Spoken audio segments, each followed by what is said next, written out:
एक समय की बात है। नहीं नहीं, ये क्या है?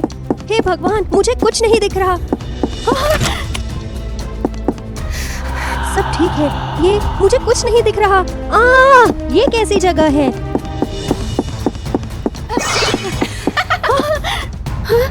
तुम यहाँ क्या कर रही हो पागल? वो फेरी टेल्स को सब्सक्राइब कर ले। मुझे अकेला छोड़ दो। सैंडी, माँ, ये माँ है क्या? तुम सच में यहाँ हो? नहीं, आपकी माँ अब नहीं रही। वो देखो। हाँ? नहीं नहीं, ऐसा नहीं हो सकता। माँ! ये सैंडी है जो हर रात बुरे सपने से प्रेत बाधित लड़की है। सैंडी, आप अभी तक क्यों नहीं जागी? क्या आप जानती भी है? मुझे पता है, मुझे पता है। सैंडी के बुरे सपने वास्तविक जीवन से उत्पन्न होते हैं। उसकी माँ का बहुत समय पहले निधन हो गया था और हमारी छोटी लड़की अपने पिता के साथ सामंजस्य नहीं बना पा रही थी। स्कूल में सैंडी का जीवन कोई बेहतर नहीं था। वो अक्सर अपने दोस्तों द्वारा छेड़ी जाती थी। धीरे धीरे सैंडी अलग थलग हो गई, आत्म सचेत और खुद पर संदिग्ध हो गई। तुमने अपनी आंखें और नाक कहाँ रखी पागल? सैंडी का वास्तव जीवन और उसके बुरे सपने उसके लिए बोझ हो गए और ऐसा लग रहा था कि यह हमेशा के लिए जारी रहेगा। उस भयानक दिन से पहले रॉयल डांस प्रतियोगिता की घोषणा करने के लिए एक रॉयल मैसेंजर सैंडी के स्कूल के पास आया। नृत्य के लिए एक प्राकृतिक प्रतिभा उसके पास थी। यह सैंडी के लिए उसकी असुरक्षा से मुक्त होने का अवसर था। दुर्भाग्य से सैंडी अवसर को जब्त करने के लिए बहुत ही डर रही थी। अच्छा, देखिए पागल लड़की क्या करने जा रही है दोस्तों। लड़की ने खुद के शर्मीलेपन और संदेह को खत्म कर दिया और अपने दिमाग पर वास्तव में कंट्रोल पा लिया। उस रात हमेशा की तरह सैंडी एक बुरे सपने का सामना करने के लिए बाध्य थी, लेकिन इस बार नहीं। उठो छोटी लड़की, जागो। सैंडी ने एक अजीब सपना देखा जिसका उसने पहले कभी अनुभव नहीं किया था। मैं कहाँ हूँ और तुम कौन हो? ये सपनों की दुनिया है और मैं पाकू हूँ, सपनों का भक्षक। मैंने तुम्हारे सारे दुखद स्वप्न निगल लिए हैं। वास्तविकता सपनों को प्रभावित करती है। हम लोग अपने सपने स्वयं बनाते हैं। तो मैं तुम्हें एक उपहार देना चाहता हूँ। सैंडी ने जो कलाकृति रखी थी वो अपने सपनों का सैंडबैग था। इसने लोगों को अपनी इच्छाओं के अनुसार सपनों को संशोधित करने की क्षमता प्रदान की। केवल सीमा उनकी कल्पना ही थी। अब सैंडी अपने सपनों में सुंदर चीजें बना सकती थी, अपने दिन के जीवन के विपरीत जो कि दुख से भरी हुई थी। बस एक मुट्ठी रेत फेंके और सोचे कि आप क्या चाहते हो और सारी चिंताएं गायब हो जाएंगी।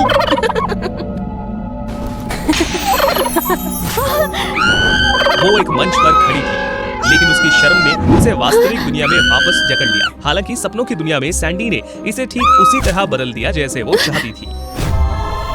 वो हंसों के राज्य की एक सुंदर राजकुमारी बन गई और उसे पूरे राज्य में पहले नृत्य प्रतियोगिता में प्रदर्शन करना था। दर्शकों में सैंडी ने परिचित चेहरों को पहचाना। वास्तविक जीवन के विपरीत उन्होंने सैंडी के लिए खुशी जाहिर की, उसे आत्मविश्वास दिया जो उसने दिन के दौरान कभी महसूस नहीं किया। अपनी इस नई ताकत के जरिए सैंडी ने बहुत ही बढ़िया नृत्य का प्रदर्शन किया जो शर्म और आत्मसंदेह के कारण अभी तक छुपा हुआ था। काफी लंबे समय के बाद सैंडी को ऐसी खुशी महसूस हुई।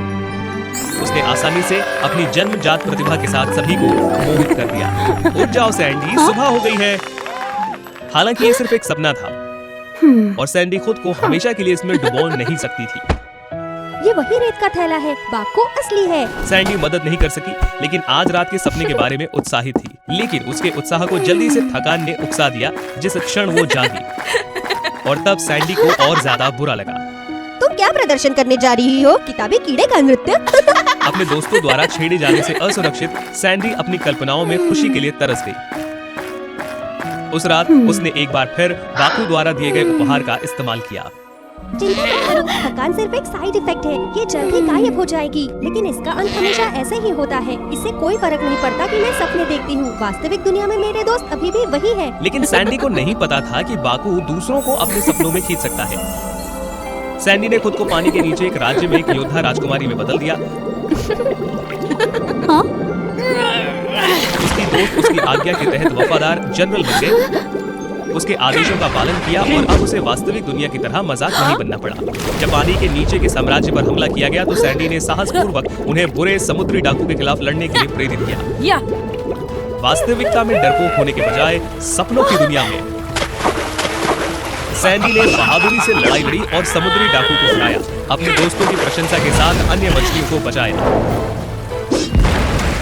अपने वीर कार्यों के चलते लोगों ने उसका स्वागत किया। सैंडी स्वतंत्र रूप से अपने दोस्तों के साथ घुल मिल सकती थी, लेकिन निश्चित रूप से हर सपने को समाप्त करना पड़ता है। सैंडी को पिछले दिनों की तुलना में और भी अधिक थका हुआ महसूस हुआ, जैसा कि अकेलापन और निराशा ने उसे घेर लिया।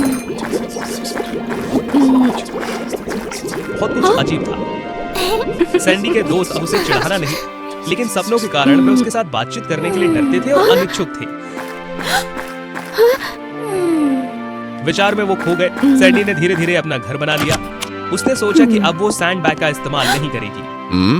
आप इतने लेट से घर क्यों आ रहे हैं? मैं थक गई हूँ, क्षमा करें पिताजी। कोई बहाना नहीं, आप जानती हैं ना। आपको ऐसा क्यों बनना है पिताजी? आप मुझे अकेला क्यों नहीं छोड़ सकते? माँ ने कभी ऐसा नहीं किया। आप कुछ भी नहीं समझते। उस रात एक बार फिर सैंडी ने वास्तविक दुनिया के दर्द को भूलने के लिए सैंडबैग का इस्तेमाल किया। वो इंद्रधनुष साम्राज्य में एक सुंदर राजकुमारी बन गई। सैंडी एक समृद्ध जीवन जीती थी जो वफादार लोगों से घिरी हुई थी। उसके पास वो सब कुछ था जो वो चाहती थी और इस सपने में कुछ भी कमी नहीं थी। लेकिन सबसे महत्वपूर्ण बात, इस सपने में सैंडी को एक बढ़िया परिवार मिला। उसने बाकू को अपने पिता को सपने में लाने के लिए कहा और उसने अपनी मरी हुई माँ की उपस्थिति बनाने के लिए सैंडबैग का इस्तेमाल किया। बहुत दिन हो गए जब मैंने इतना अच्छा खाना खाया। तुम खुश हो, है ना छोटी बच्ची? बाकू बड़ा और अधिक अजीबोगरीब हो गया, लेकिन सैंडी को बाकू के परिवर्तनों की परवाह नहीं थी क्योंकि वो सपने में खुश थी। सैंडी, बेटी, ये क्या है? पिता और बेटी के प्यार ने सैंडी के पिता को बाकू के नियंत्रण से बाहर कर दिया। ये बहुत समय पहले कहा गया था, मैंने इसे सुना है। वो राक्षस ये सपनों को खा जाएगा, यहाँ तक कि आशा और खुशी भी। इससे मुझे खुशी मिली, कुछ ऐसा जो आप नहीं कर सकते। आप मेरे सपनों को भी नियंत्रित करते हैं। काश मैं अब आपको और नहीं देखना चाहती। सैंडबैग और राक्षस, उन्होंने सैंडी की इच्छा सुनी। अगले दिन सैंडी न केवल थकी हुई बल्कि हताश और दर्द में भी जागी। वो बिना देखे स्कूल में चली गई जहां उसके पिता नहीं थे। हमारे घर में इतना अंधेरा क्यों है? ये पता चला कि उसके पिता पिछली रात से ही सो रहे थे और कोई फर्क नहीं पड़ता कि सैंडी ने कैसे कहा। वो एक गहरी नींद में थे, जैसे कि हमेशा के लिए खो गए हो। सैंडी ने अचानक बाकू के अजीब व्यवहार और सपनों में उसके शब्दों को एक दिन पहले याद किया। शायद यही कारण था। समाप्त होने के बावजूद सैंडी ने पिछली बार एक सपने में प्रवेश करने के लिए सैंडबैग का उपयोग करने का फैसला किया। एक आखिरी बार उसने अपने पिता को सपने में जल्दी से पाया और एक परिचित को भी। आप इतने स्ट्रिक्ट क्यों हैं? सैंडी छोटी बच्ची है। मुझे होना है। मैं चाहता हूँ कि वो सख्त बने। मुझे छोटी लड़की से प्यार है। मैं नहीं कर सकता। मैं उसे नहीं खो सकता। पिताजी, उन्हें छोड़ दो। सैंडी ये विश्वास नहीं कर सकी। उसकी माँ वास्तव में राक्षस बाकू थी। इसने सैंडी को सुंदर सपने बनाने का लालच दिया, केवल उसकी आशाओं और खुशी को भगाने के लिए जो उसे उन झूठे सपनों से मिली थी। आप नकली खुशी में डूब रहे हैं। आपने मेरे परिवर्तनों को नोटिस नहीं किया। आपको इसका भुगतान करना पड़ेगा। अब जब उसके पास पर्याप्त शक्ति थी तो बाकू सैंडी और उसके पिता दोनों की आत्माओं को खा जाएगा। सैंडी ने सहज रूप से बाकू के खिलाफ लड़ने के लिए सैंडबैग का इस्तेमाल किया, लेकिन निश्चित रूप से कुछ नहीं हुआ। सैंडबैग के बिना सैंडी कुछ भी नहीं थी। उन्हें जाने दो। हताशा ने सैंडी की आंखों को भर दिया क्योंकि उसने देखा कि उसके पिता कमजोर और कमजोर होते चले जा रहे थे। सैंडी, मुझे माफ कर देना। असहायता, निराशा और प्यार ने रेतीली भूमि को अभिभूत कर दिया। अब सैंडी को अपने पिता को बचाने के अलावा कोई इच्छा नहीं। उन्हें जाने दो। एक अज्ञात स्तोत्र ने सत्ता को उछाल दिया। सैंडी को एक पल में अपने पिता को बचाने के लिए मदद मिल गई। वास्तविकता सपनों को प्रभावित करती है। लोग अपने सपने खुद बनाते हैं। यही कारण है कि आपको अक्सर बुरे सपने आते हैं। ये सही है, ये सपना है, मेरा सपना, जहाँ मैं कुछ भी कर सकती हूँ, जहाँ मैं अपने सपने खुद बना सकती हूँ। सैंडी की इच्छा शक्ति असाधारण रूप से मजबूत हो गई। वो एक सुंदर स्वान राजकुमारी में बदल गई जो राक्षस को पीछे धकेलने के लिए करामाती चालों का प्रदर्शन करने लगी। सैंडी के भीतर आशा और आत्मविश्वास में वृद्धि हुई।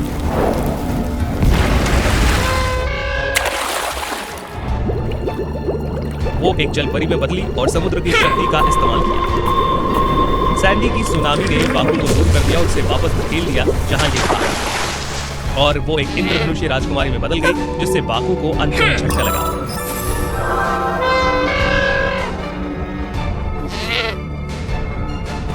इसे लो। सैंडी, प्यारी बेटी। बाकू को हराने के बाद सैंडी के पिता वापस आ गए। इस क्षण में सैंडबैग ऑफ ड्रीम्स का सच्चा मालिक दिखाई दिया। वो सपनों की देवी थी। बाकू एक ऐसी रचना थी जो हाथ से निकल गई थी। अपनी शक्ति और शरारत को प्रदर्शित करने के लिए सपनों के हैंडबैग को उसने चुरा लिया था। दरअसल क्या छोटी लड़की ने राक्षस को खुद से नहीं हराया?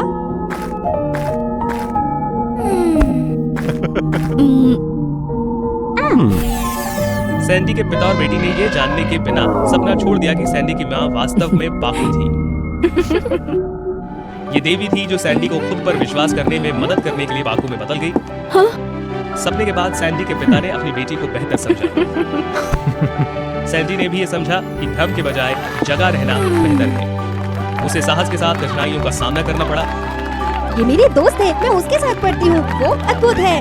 और सैंडी, जिसने मंच पर खड़े होकर कसम खाई, हाँ? उसने किसी ऐसी व्यक्ति की झलक देखी जो उसकी दिवंगत माँ से मिलती जुलती थी। उसे देखकर उसके चेहरे पर मुस्कान आ गई। देखो, छोटी राजकुमारी एक खूबसूरत विशाल जलपरी में बदल गई। क्या वो दुष्ट चुड़ैल को हरा पाएगी? आइए जाने आज के वो फेरी टेल्स। एक बार की बात है, विशाल महासागर की गहराई में जहाँ समुद्री राजा शासन करते थे, क्रैकन नाम की एक छोटी राजकुमारी रहती थी।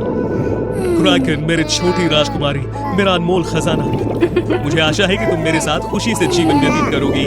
दुर्भाग्य से समुद्री चुड़ैल ऑक्टोपस को हराने की लड़ाई के दौरान उसके गायब होने से पहले चुड़ैल ने क्रैकन को उसे निगलने और छोटी लड़की की त्वचा को उसकी तरह बैंगनी करने का श्राप दिया। अरे, राजकुमारी को इस तरह बैंगनी होने का श्राप मिला है। क्या वो चुड़ैल जैसे ही काली शक्ति के साथ बड़ी होगी? मुझे ऐसे ही लगता है, लेकिन आइए इसे अपने तक ही सीमित रखें और राजा को इसके बारे में ना पता चलने दें। अपनी बेटी के प्रति प्रेम होने के कारण वो नहीं चाहता था कि वो अलग थलग रहे।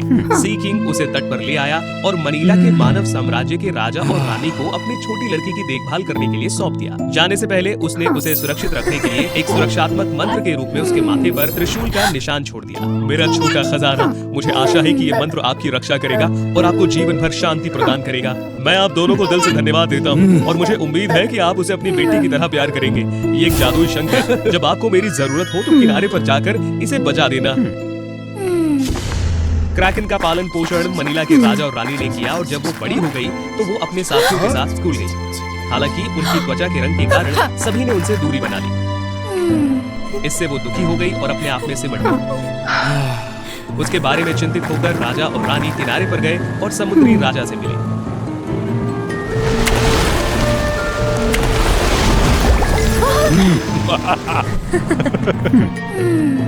हम अपनी बेटी को लेकर बहुत चिंतित थे।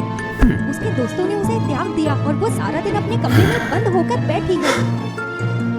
ये सचमुच चिंताजनक है। मुझे लगता है कि हमें उसे परियों के देश के राजकुमारी स्कूल में ले जाना चाहिए। शायद वो वहाँ बेहतर प्रदर्शन करे। क्या मुझे पढ़ाई के लिए परियों के देश में जाना होगा? ये आश्चर्यजनक है। धन्यवाद माँ पिताजी, मैं आप दोनों से बहुत प्यार करती हूँ। बहुत समय हो गया जब हमने तुम्हें मुस्कुराते हुए देखा, मेरी छोटी राजकुमारी। उसके तुरंत बाद राजा और रानी ने सी किंग द्वारा दिए गए जादुई गोले को उड़ा दिया और क्रैकन के परिलोक राजकुमारी स्कूल की ओर जाने वाला गेट खोल दिया। इस नए स्कूल में उसकी मुलाकात कई दोस्तों से हुई जो सभी जादूगरों और महान रानियों के वंशज थे। यहाँ उसकी बैंगनी त्वचा के लिए उसका मजाक नहीं उड़ाया गया, बल्कि उसके नए दोस्तों ने उसका गर्मजोशी से स्वागत किया। उसने सोचा कि अब से उसका जीवन खुशियों से भर जाएगा। लेकिन एक दिन रूबी नाम की एक खूबसूरत जलपरी स्कूल में दिखाई दी। गोरी त्वचा और गहरे लाल बाल के साथ रूबी बहुत सुंदर थी। सभी को नमस्कार, मैं नई छात्रा हूँ, रूमी, समुद्र राजा की बेटी। मुझे उम्मीद है कि हर किसी का सहयोग मिलेगा। हर कोई रूबी से आश्चर्यचकित था क्योंकि वो सुंदर थी, मजबूत थी। उसकी आवाज भी किसी अन्य की तुलना में मधुर थी। जब वो गाती तो हर कोई मंत्रमुग्ध हो जाता था और उसका अनुकरण करता था। अपनी पूर्णता के बावजूद किसी कारण से रूबी अक्सर क्रैकन को निशाना बनाती थी। क्या आप सभी ने क्रैकन की अनोखी बैंगनी त्वचा देखी है? जो समुद्री चुड़ैल ऑक्टोपस से मिलती जुलती है। क्या वो उनकी बेटी हो सकती है? इस संदेह ने सभी को सावधान कर दिया और क्रैकन के साथ फिर से खेलने को तैयार नहीं हुआ, जिससे वो एक बार फिर से अकेलापन महसूस करने लगी। स्कूल की सालगिरह पर रूबी ने गुप्त रूप से क्रैकन के कप में बेहोश करने वाली औषधि मिला दी, जब सभी ने अपने कप उठाए और क्रैकन ने पूरा गिलास पी लिया तो अचानक दर्द से चिल्लाने लगी और आधे मानव और आधे ऑक्टोपस में बदल गई और फिर कुछ सेकंड में वापस सामान्य। भगवान, मैं सही थी, वो सचमुच ऑक्टोपस की बेटी है। इससे सभी लोग भयभीत हो गए और डर के मारे उन्होंने क्रैकन को भगा दिया। ठीक है, सभी लोग शांत हो जाओ, मुझे इसे संभालने दो। आप इसे संभालने की योजना कैसे बना रहे हैं? मैं अपने पिता के पास लाऊंगी। आखिरकार वो एक समुद्री खलनायक की बेटी है। इतना कहने के बाद उसने तुरंत क्रैकन को बांधने के लिए अपने जादू का इस्तेमाल किया और उसके संघर्षों और विरोधों को नजरअंदाज करते हुए उसे समुद्र में खींच लिया। अजीब बात है, जब वो पानी में थी क्रैकन को ऐसा महसूस हुआ जैसे करंट उसे गले लगा रहा है, जिससे उसका दम घुटने के बजाय उसे आराम मिल रहा है। रूबी क्रैकन को सी किंग के सामने लाई और तभी उसकी योजना स्पष्ट हो गई। पिता से लेकर बेटी तक मूर्ख, मैं ऑक्टोपस की बेटी हूँ जिसने तुम्हें बहुत पहले नुकसान पहुँचाया था। ओ समुद्री राजकुमार, क्या तुम्हें अभी भी अपना पुराना शत्रु याद है? मैंने अपनी बेटी को निष्पक्ष तरीके से पकड़ने के लिए हर संभव प्रयास किए, जबकि वो मेरे हाथों में है। तो क्या तुम समर्पण कर दोगे या उसे विदा कर दूं? ठीक है, मैं हार मानता हूँ। आप मेरी बेटी को रिहा कर दीजिए। अप्रत्याशित रूप से उसने अपना लक्ष्य हासिल कर लिया। फिर वो पलटी और त्रिशूल पकड़ के हमला किया और सी किंग को गंभीर से घायल किया। रूबी ने क्रैकन को दूर फेंक दिया और पानी की सतह के ऊपर जाकर त्रिशूल को लहराया। क्रैकन जल्दी से अपने पिता के पास भागी और वे रोते हुए एक दूसरे को गले लगाने लगे। छोटी राजकुमारी, मैंने सोचा था कि तुम्हें समुद्र से बाहर निकालने से तुम सुरक्षित रहोगी, लेकिन इससे केवल तुम्हें दुख और दर्द मिला। कृपया अपने पिता को माफ कर दें। पिताजी, मैं नाराज नहीं हूँ। तुम्हें बेहतर बनने की कोशिश करनी होगी और तुम मुझे नहीं छोड़ सकते। मेरी बेटी, अब तुम्हें सतह पर जाना होगा और रूबी को रोकना होगा। ये केवल आप ही कर सकती हैं। मैं आपके साथ ना जा पाने के लिए क्षमा मांगता हूँ। पिताजी, पिताजी। अपने पिता के प्रति प्रेम और सभी की सुरक्षा की चिंता के कारण क्रैकन तुरंत स्कूल वापस लौट आई। इस समय उसने रूबी को एक विशाल ऑक्टोपस में तब्दील होते हुए सभी पर हमला करते हुए देखा। वो आगे बढ़ी और सभी की रक्षा के लिए अपना हाथ उठाया। अचानक जब उसने अपना हाथ उठाया तो एक बड़ी लहर उठी और रूबी की जादुई किरण को अवरुद्ध कर दिया, जिससे वो क्रोधित हो गई। रूबी ने सबको धोखा देकर मेरे पिता का त्रिशूल ले लिया। वो असल में ऑक्टोपस की बेटी है। मुझे खेद है, हमने आपको गलत समझा। आइए, आइए, हम इस यात्रा में आपका साथ देंगे। एल्सा की बेटी ने रास्ता बनाने के लिए अपनी बर्फ की शक्ति का उपयोग किया, जिससे क्रैकन आसानी से त्रिशूल तक पहुंच सके। जब क्रैकन त्रिशूल की ओर भाग रही थी, रेपेंजेल की बेटी ने तुरंत अपनी मां के प्रसिद्ध फ्राइंग पैन के साथ उड़ी और रूबी को मारा, जिससे दर्द के कारण त्रिशूल गिर गया। क्रैकन ने तुरंत त्रिशूल पकड़ लिया। जैसे ही उसने उसे छुआ, उसके माथे पर निशान चमक गया और वो विशालकाय हो गया। अपने हाथ में त्रिशूल लेकर क्रैकन ने दुष्ट रूबी को हराया और परीलोक में शांति बहाल की।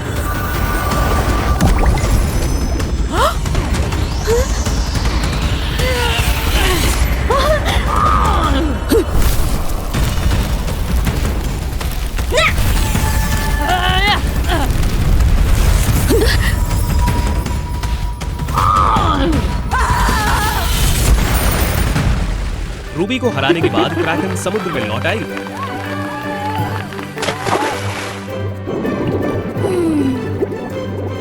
और अपने जादू का इस्तेमाल करके अपने पिता को पुनर्जीवित किया। पिता पुत्री ने खुशी खुशी एक दूसरे को गले लगा लिया। सी किंग ने अपनी बेटी को त्रिशूल की सौंप दिया। तब से क्रैकन समुद्र और उसके निवासियों के साथ साथ सभी लोगों की रक्षा करता है। समाप्त।